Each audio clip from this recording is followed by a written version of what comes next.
G'day all you wonderful people, welcome to Adventure Together. My name's Al, try and have a look at, and today we are in Arches National Park. The sun is coming up behind me and I think we're in for a beautiful day. I can't wait.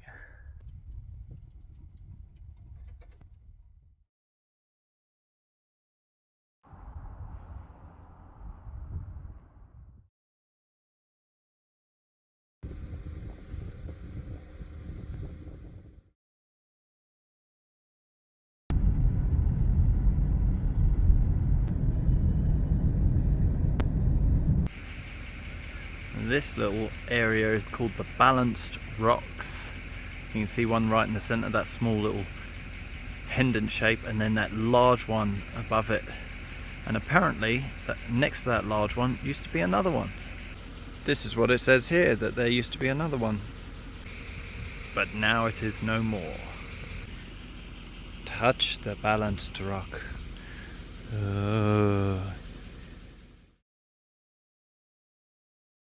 I don't want to be rude about anybody, so don't take this rude, but why come here and then park up next to this thing and it's like it's all silent around here, and then leave your diesel truck going?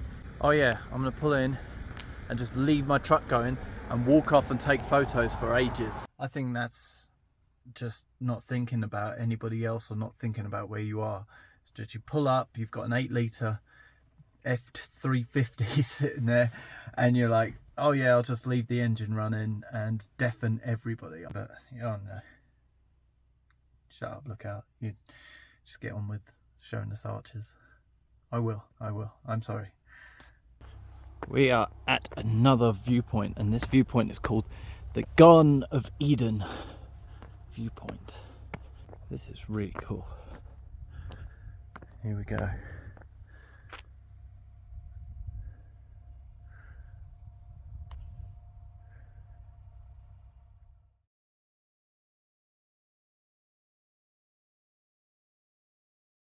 This is a poor man's telescope.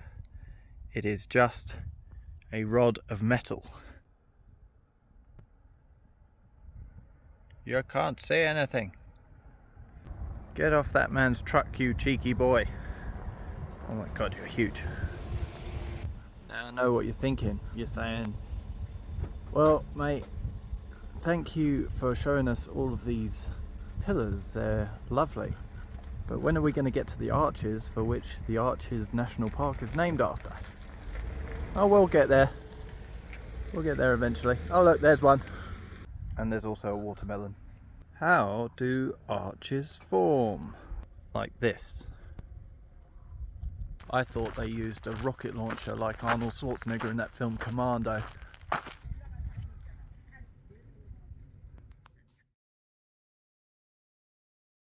So that is Turret Arch. That's the first one we're going to go and see.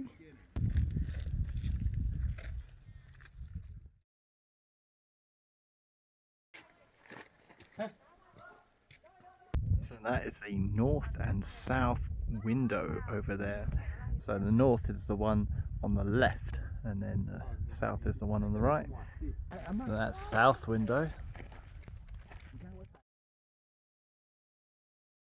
It's hard to get a sense of scale, but you have to believe me that the size of this arch is immense.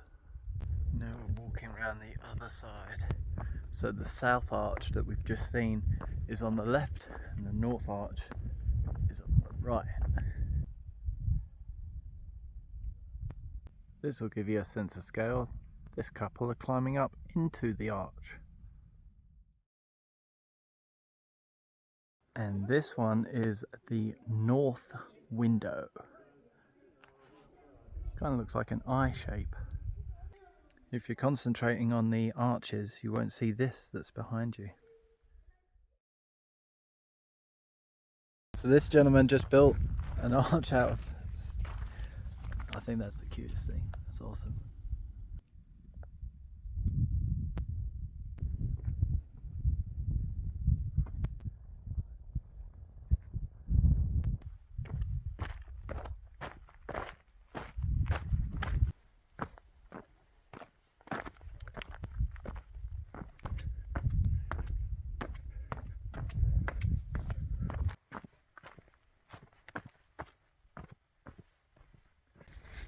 We're on our way to see the double arch. You can see it from here, and the board that I'm at is explaining how they think it came into existence. They think it started as a puddle.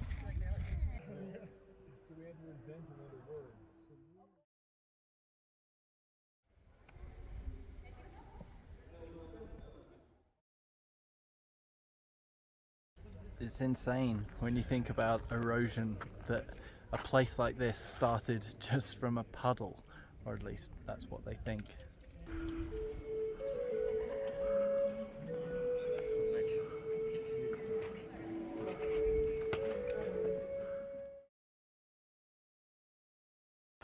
This dude is taking it to extremes. That was great. There should be a platform underneath my feet, right? Take that leg to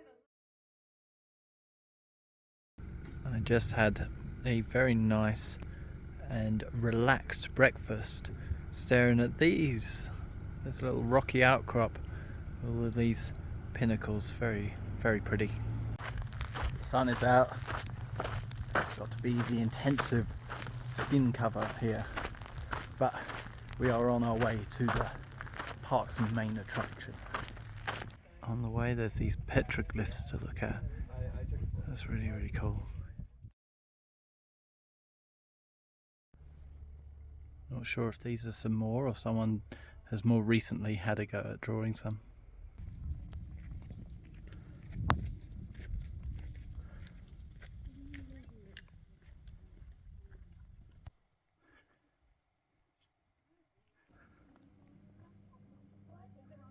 Give it another couple of 100,000 years and that will be an arch.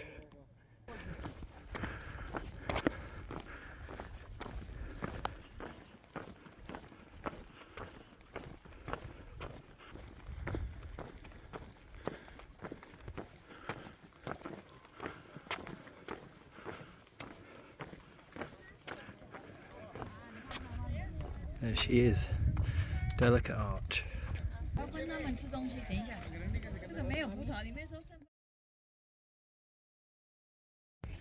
There's a growing line of people who all want their photos taken with the arch as well.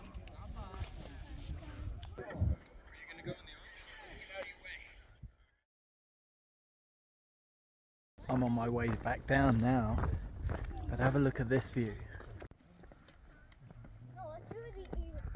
Right next to the car park is this old cabin, and apparently it is from the 1800s, late 1800s, and was the home of a family that raised cattle.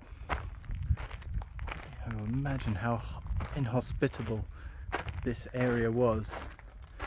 There's nothing in there to see except a table. There's a second smaller cabin just here around the back. They embraced the lopsided roof and went with the lopsided door. I assume this area is where they kept the cattle. Man. You imagine this area without air conditioning or tap water. What a life. Look at the difference from one side to the other. This one is all orange. You can get some white sand here, and this side completely different colour. So this part is what they call the Salt Valley Overlook, which would probably explain why it's whitish in colour compared to the orange sandstone. The next stop is the Fiery Furnace viewpoint. Now you can go hiking down there, but because it's for narrow canyons and it's like a little maze, apparently you need a little hiking permit and need to be accompanied by a ranger, or at least you don't need to, you can get a self-guide, but I think there's a process to it. And this is what we saw from the other viewpoint, but this is a little bit closer. God, it feels prehistoric. It is prehistoric. It's not just feels, it is.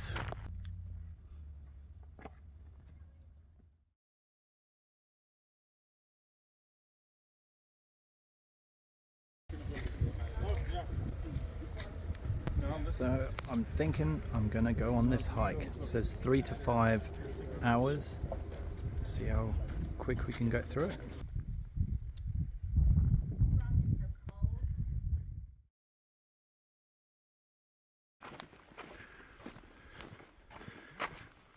So this is Pine Tree Arch, the first of a few arches that we're going to see.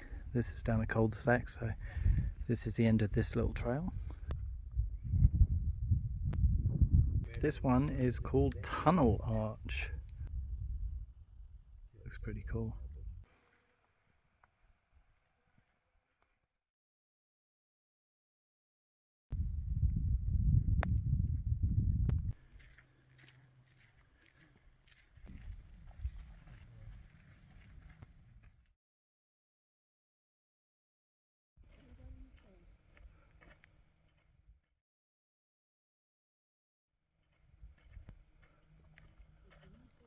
So this is where we are, and I'm going to follow this hiking path. This is where most of the tourists stop here, but I will go up here, go up to Dark Angel, back, and hopefully be able to follow, let's see Primitive Arch as well, follow this trail all the way back here, except it's not a maintained trail, so there's a likelihood we might get lost. Hopefully not though. Well, there she is, Landscape Arch, which I'm told is the widest arch, or widest rock arch, in the Western Hemisphere. Here we are at the start of the trail.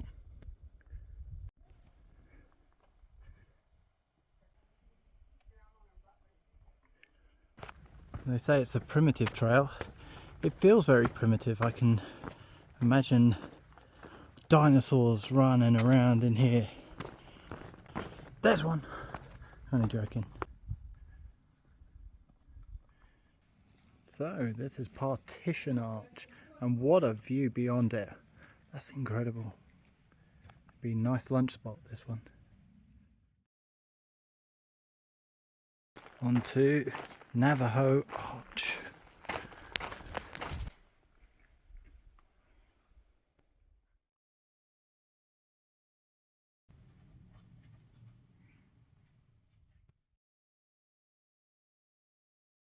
Those arches were really cool. I'm really looking forward to the ones that we've got coming up that are even further off the beaten path. Back to the primitive track. This is amazing. So there is the 00. 1, 2, 00. Just need a 7.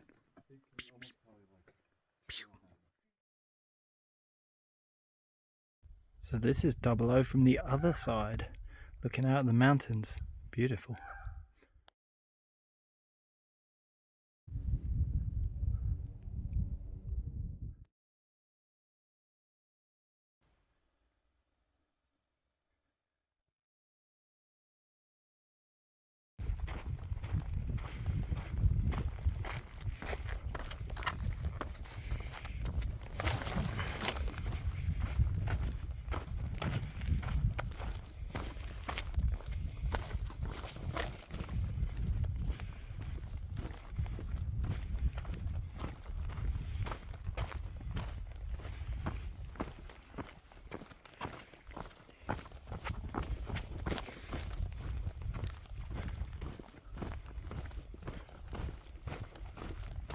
So ladies and gentlemen, we are now on a little side route on our way to somewhere called Private Arch.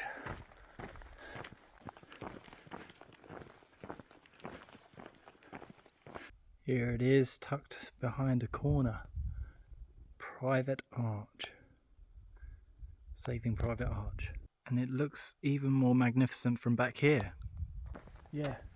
A lot of these arches so far, like 3, have looked even more incredible from the opposite side, looking back, than they have from the viewpoints that we first come to. Make your own viewpoints, that's what I say. Back onto the primitive trail. this way.